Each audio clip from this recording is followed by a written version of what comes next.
19वां स घोषो धार्तराष्ट्राणां हृदयानि व्यदारयत् नभश्च पृथ्वीं चैव तुमुलो व्यनुनादयन्।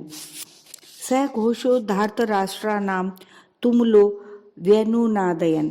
पांडव सेना की वह शंख ध्वनि इतनी विशाल, गहरी, ऊंची और भयंकर हुई कि उस ध्वनि प्रतिध्वनि से पृथ्वी और आकाश के बीच का भाग गूंज उठा। इस शब्द से अन्यायपूर्वक राज्य को हड़पने वालों के और उनकी सहायता के लिए उनके पक्ष में खड़े हुए राजाओं के हृदय विदीर्ण हो गए। तात्पर्य है कि हृदय को किसी अस्त्र शस्त्र से विदीर्ण करने से जैसी पीड़ा होती है, वैसे ही पीड़ा उनके हृदय में शंख ध्वनि से हो गई।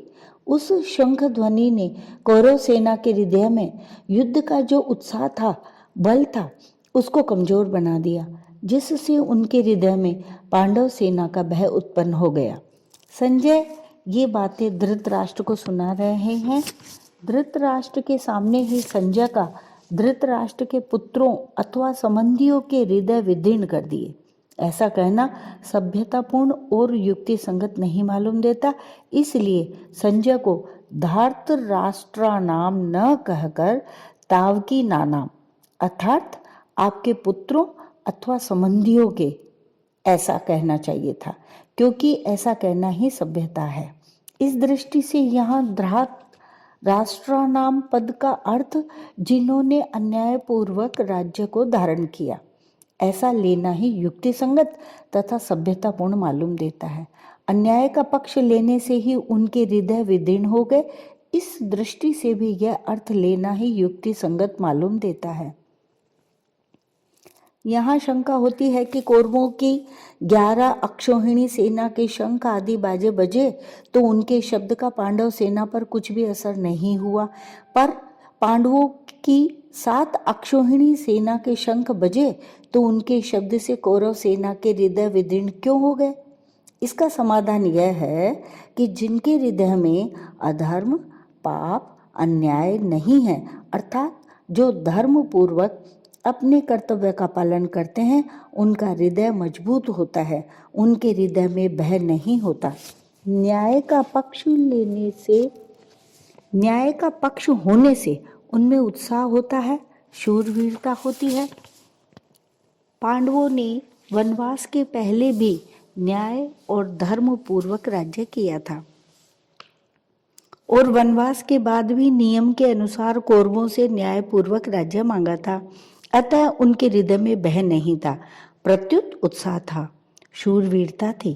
तात्पर्य है कि पांडवों का पक्ष धर्म का था। इस कारण कौरवों की 11 अक्षौहिणी सेना के बाजों के शब्द का पांडव सेना पर कोई असर नहीं हुआ, परंतु जो अधर्म, पाप, अन्याय आदि करते हैं, उनके हृदय स्वाभाविक ही कमजोर होते हैं। उनके हृदय में निर्भयता, निःशंकता नहीं रहती। उनका खुद का किया पाप, अन्याय ही उनके हृदय को निर्बल बना देता है। अधर्म अधर्मी को खा जाता है। दुर्योधन आदि ने पांडवों को अन्यायपूर्वक मारने का बहुत प्रयास किया था। उन्होंने छल कपट से अन्यायपूर्वक पांडवों का राज्य छीना था और उनको बहुत कष्ट दिए थे। इस कारण उनके हृदय कमजोर, निर्बल हो चुके थे। तात्पर्य है कि कौरवों का पक्ष अधर्म का था, इसलिए पांडवों की 7 अक्षौहिणी सेना की शंख ध्वनि से उनके हृदय विदीर्ण हो गए, उनमें बड़े जोर की पीड़ा हो गई। इस प्रसंग से साधक को सावधान हो जाना चाहिए कि उसके द्वारा अपने शरीर, वाणी, मन से कभी भी कोई अन्याय और अधर्म का आचरण न हो। अन्याय और अधर्म युक्त आचरण से मनुष्य का हृदय कमजोर, निर्बल हो जाता है, उसके हृदय में भय पैदा हो जाता है। उदाहरणार्थ, लंकाधिपति रावण से त्रिलोकी डरती थी। वही रावण जब सीता जी का हरण करने जाता है, तब भयभीत होकर इधर उधर देखता है।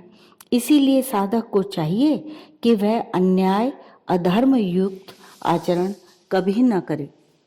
धृतराष्ट्र ने पहले श्लोक में अपने और पांडु के पुत्रों के विषय में प्रश्न किया था। उसका उत्तर संजय ने दूसरे श्लोक से 19वें श्लोक तक दे दिया। अब संजय भगवत गीता के प्राकट्य का प्रसंग आगे के श्लोक से आरंभ करते हैं। 20वां श्लोक।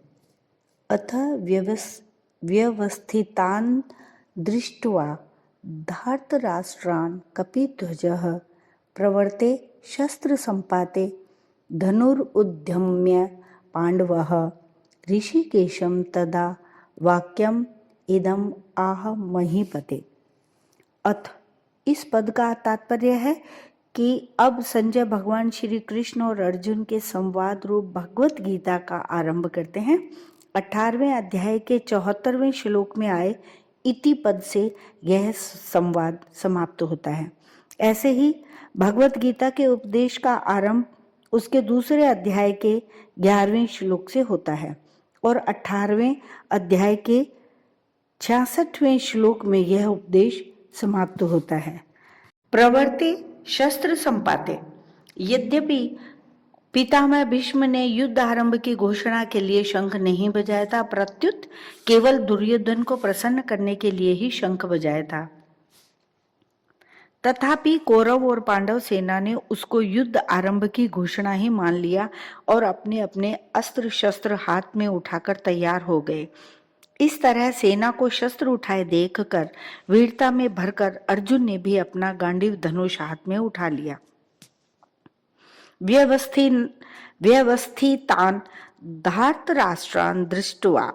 इन पदों से संजय का तात्पर्य है कि जब आपके पुत्र दुर्योधन ने पांडवों की सेना को देखा तब वह भागा भागा द्रोणाचार्य के पास गया, परंतु जब अर्जुन ने कौरवों की सेना को देखा तब उनका हाथ सीधे गांडीव धनुष पर ही गया। धनुरुद्यम्य। इससे मालूम होता है कि दुर्योधन के भीतर भय है और अर्जुन के भीतर निर्भयता है, उत्साह है, वीरता है। कपिध्वज। अर्जुन के लिए कपिध्वज विशेषण देकर संजय धृतराष्ट्र को अर्जुन के रथ की ध्वजा पर विराजमान हनुमान जी का स्मरण कराते हैं। जब पांडव वन में रहते थे तब एक दिन अकस्मात वायु ने एक दिव्य सहस्त्र दल कमल लाकर द्रौपदी के सामने डाल दिया। उसे देखकर द्रौपदी बहुत प्रसन्न हो गई और उसने भीमसेन से कहा कि वीरवर, आप ऐसे बहुत से कमल ला दीजिए। द्रौपदी की इच्छा पूर्ण करने के लिए भीमसेन वहां से चल पड़े। जब वे कदली वन में पहुंचे तब वहां उनकी हनुमान जी से भेंट हो गई। उन दोनों की आपस में कई बातें हुई। अंत में हनुमान जी ने भीमसेन से वरदान मांगने के लिए आग्रह किया तो भीमसेन ने कहा कि मेरे पर आपकी कृपा बनी रहे।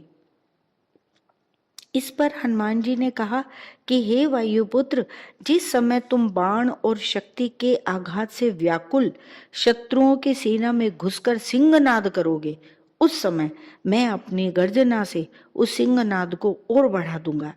इसके सिवाय अर्जुन के रथ की ध्वजा पर बैठकर मैं ऐसी भयंकर गर्जना किया करूंगा जो शत्रुओं के प्राणों को हरने वाली होगी, जिससे तुम लोग अपने शत्रुओं को सुगमता से मार सकोगे। इस प्रकार जिनके रथ की ध्वजा पर हनुमान जी विराजमान हैं, उनकी विजय निश्चित है। पांडवः। धृतराष्ट्र ने अपने प्रश्न में पांडवः पद का प्रयोग किया था, अतः धृतराष्ट्र को बार बार पांडवों की याद दिलाने के लिए संजय पांडवः शब्द का प्रयोग करते हैं। ऋषिकेशम तदा वाक्यम इदम आह महीपते। पांडव सेना को देखकर दुर्योधन तो गुरु द्रोणाचार्य के पास जाकर चालाकी से भरे हुए वचन बोलता है, परंतु अर्जुन कौरव सेना को देखकर जो जगत गुरु हैं, अंतर्यामी हैं, मन बुद्धि आदि के प्रेरक हैं, ऐसे भगवान श्री कृष्ण से शूरवीरता, उत्साह और अपने कर्तव्यों से भरे हुए वचन बोलते हैं। 21वां अध्याय।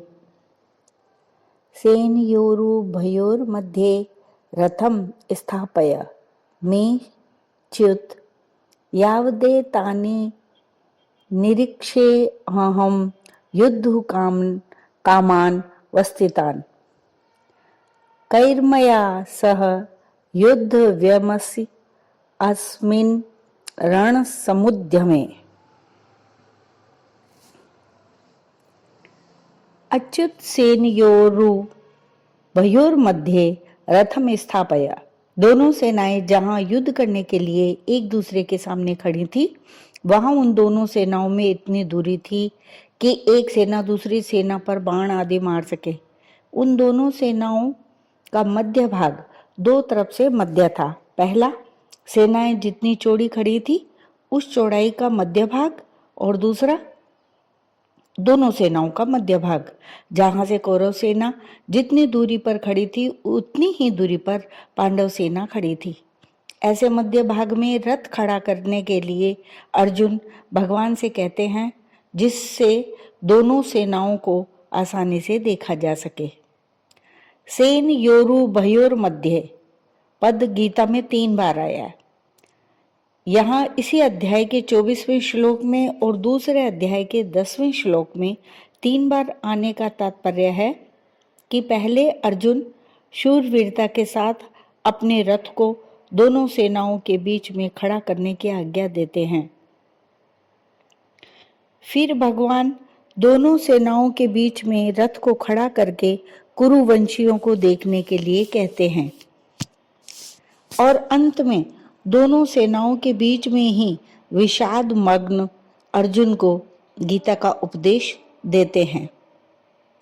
इस प्रकार पहले अर्जुन में शूरवीरता थी, बीच में कुटुंबियों को देखने से मोह के कारण उनके युद्ध से उपरति हो गई थी। अंत में उनको भगवान से गीता का महान उपदेश प्राप्त हुआ, जिससे उनका मोह दूर हो गया। इससे यह भाव निकलता है कि मनुष्य जहाँ कहीं और जिस किसी परिस्थिति में स्थित है, वहीं रहकर वह प्राप्त परिस्थिति का सदुपयोग करके निष्काम हो सकता है, और वहीं उसको परमात्मा की प्राप्ति हो सकती है। कारण कि परमात्मा संपूर्ण परिस्थितियों में सदा एक रूप से रहते हैं। यावदे ता निरीक्षे अहम रण समुद्यमे, अर्थात दोनों सेनाओं के बीच में रथ कब तक खड़ा करें। इस पर अर्जुन कहते हैं कि युद्ध की इच्छा को लेकर कौरव सेना में आए हुए सेना सहित जितने भी राजा लोग खड़े हैं, उन सबको जब तक मैं देख ना लूं तब तक आप रथ को वहीं खड़ा रखिए। इस युद्ध के उद्योग में मुझे किन किन के साथ युद्ध करना है, उनमें कौन मेरे समान बल वाले हैं, कौन मेरे से कम बल वाले हैं और कौन मेरे से अधिक बल वाले हैं, उन सबको मैं जरा देख लूं। यहाँ युद्धु कामान पद से अर्जुन कह रहे हैं कि हमने तो संधि की बात ही सोची थी, पर उन्होंने संधि की बात स्वीकार नहीं की, क्योंकि उनके मन में युद्ध करने की ज्यादा इच्छा है। अतः उनको मैं देख लूं कि कितने बल को लेकर वे युद्ध करने की इच्छा रखते हैं। 23वां श्लोक।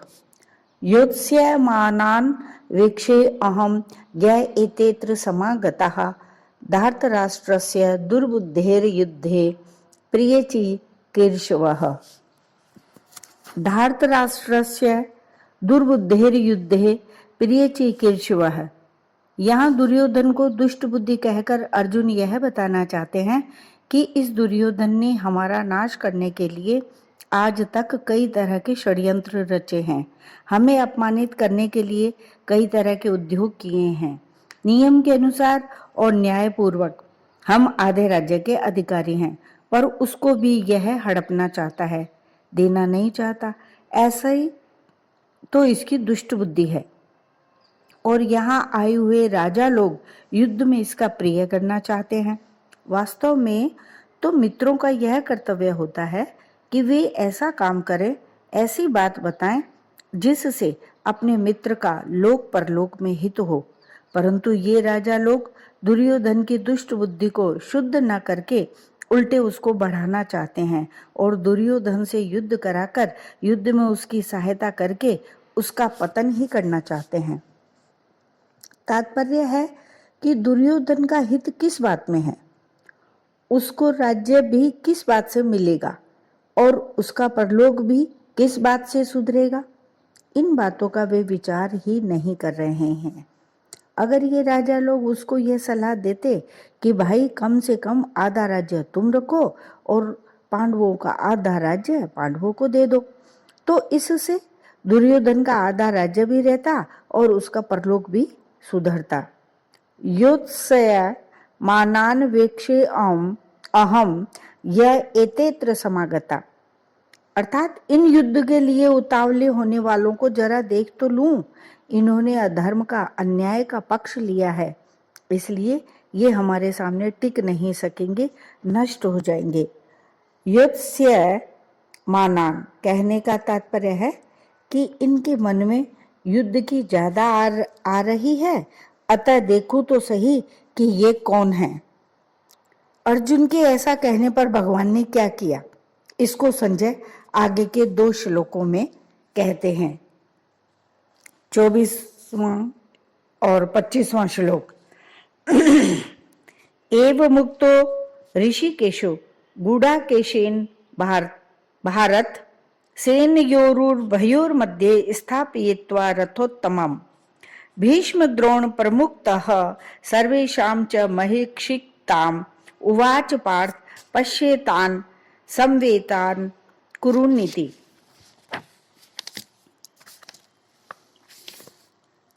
गुडाकेशिन, गुडा के शब्द के 2 अर्थ होते हैं। पहला, गुडा नाम मुड़े हुए का है और केश नाम बालों का है। जिसके सिर के बाल मुड़े हुए अर्थात घुंघराले हैं उसका नाम गुडाकेश है। दूसरा, गुडा का नाम निद्रा का है और ईश नाम स्वामी का है। जो निद्रा का स्वामी है अर्थात निद्रा ले चाहे न ले, ऐसा जिसका निद्रा पर अधिकार है, उसका नाम गुडाकेश है। अर्जुन के केश घुंघराले थे और उनका निद्रा पर आधिपत्य था, अतः उनको गुडाकेश कहा गया है। एव मुक्तः अर्थात जो निद्रा आलस्य के सुख का गुलाम नहीं होता और जो विषय भोगों का दास नहीं होता, केवल भगवान का ही दास होता है, उस भक्त की बात भगवान सुनते हैं। केवल सुनते ही नहीं, उसकी आज्ञा का पालन भी करते हैं। इसलिए अपने सखा भक्त अर्जुन के द्वारा आज्ञा देने पर अंतर्यामी भगवान श्री कृष्ण ने दोनों सेनाओं के बीच में अर्जुन का रथ खड़ा कर दिया। ऋषिकेशः अर्थात इंद्रियों का नाम ऋषिक है। जो इंद्रियों के ईश अर्थात स्वामी हैं, उनको ऋषिकेश कहते हैं। पहले 21वें श्लोक में और यहाँ ऋषिकेश कहने का तात्पर्य है कि जो मन, बुद्धि, इंद्रियां आदि सबके प्रेरक है, सबको आज्ञा देने वाले हैं, वे ही अंतर्यामी भगवान यहाँ अर्जुन की आज्ञा का पालन करने वाले बन गए हैं। यह उनके अर्जुन पर कितनी अधिक कृपा है। सेनयोरु भयोर मध्य स्थापयित्वा रथोत्तमम्, दोनों सेनाओं के बीच में जहां खाली जगह थी वहां भगवान ने अर्जुन के श्रेष्ठ रथ को खड़ा कर दिया। भीष्म द्रोण प्रमुखतः सर्वेषां च महीक्षिताम्, अर्थात उस रथ को भी भगवान ने विलक्षण चतुराई से ऐसी जगह खड़ा किया जहां से अर्जुन को कौटुंबिक संबंध वाले पितामह भीष्म, विद्या के संबंध वाले आचार्य द्रोण एवं कौरव सेना के मुख्य मुख्य राजा लोग सामने दिखाई दे सके। उवाच पार्थ पश्येतान् संवेतान् कुरुनीति। कुरु पद में धृतराष्ट्र के पुत्र और पांडु के पुत्र ये दोनों आ जाते हैं, क्योंकि ये दोनों ही कुरुवंशी हैं।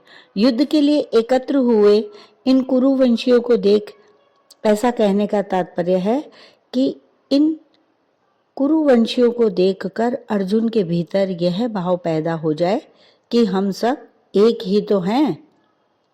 इस पक्ष के हों चाहे उस पक्ष के हों, भले हों चाहे बुरे हों, सदाचारी हों चाहे दुराचारी हों, पर हैं सब अपने ही कुटुंबी।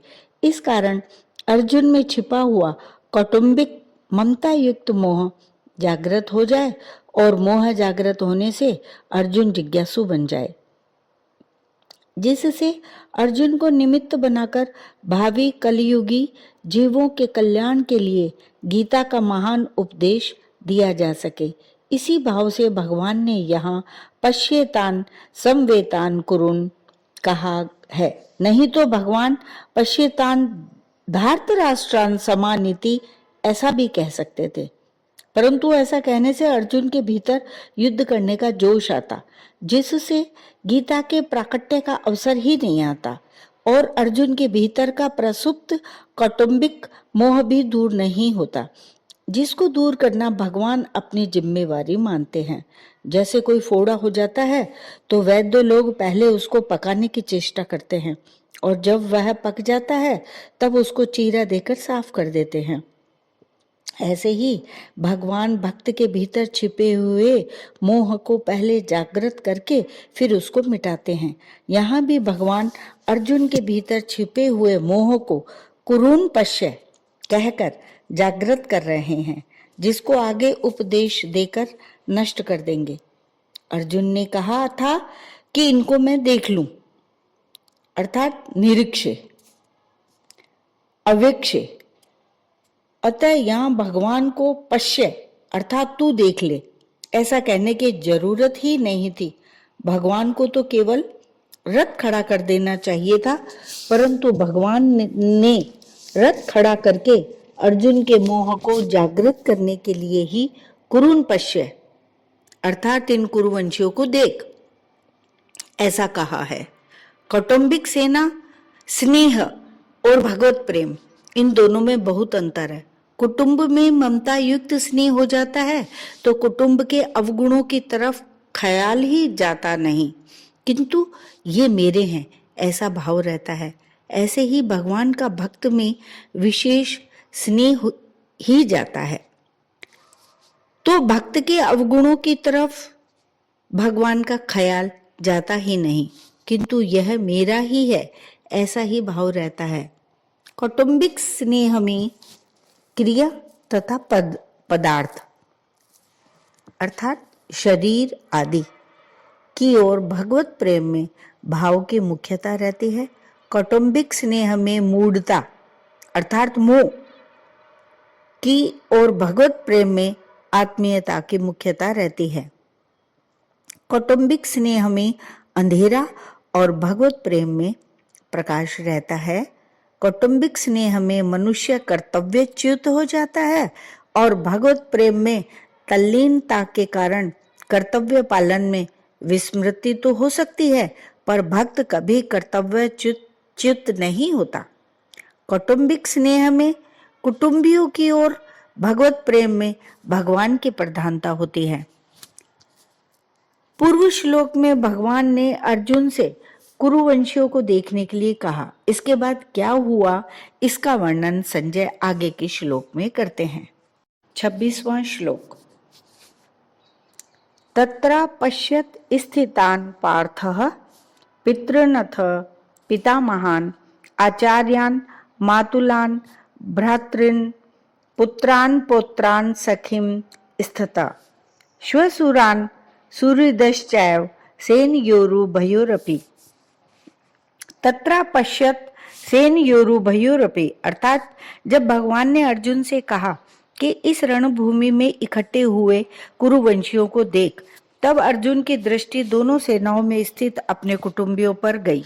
उन्होंने देखा कि उन सेनाओं में युद्ध के लिए अपने अपने स्थान पर भूरी, श्रवा आदि पिता के भाई खड़े हैं, जो कि मेरे लिए पिता के समान हैं।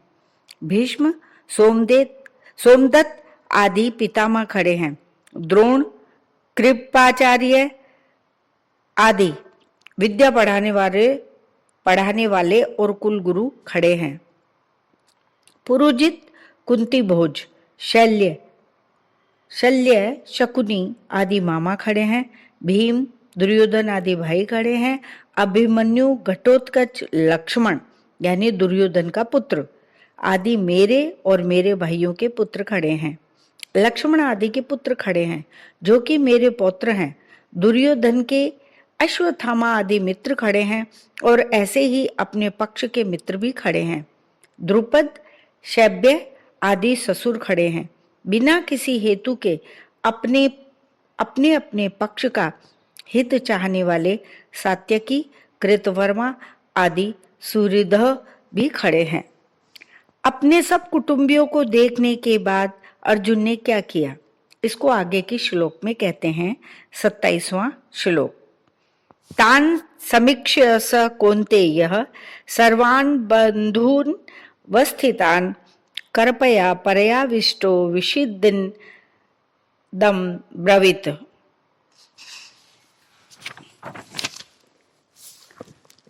तान सर्वान् बंधून वस्थितान समीक्ष्य।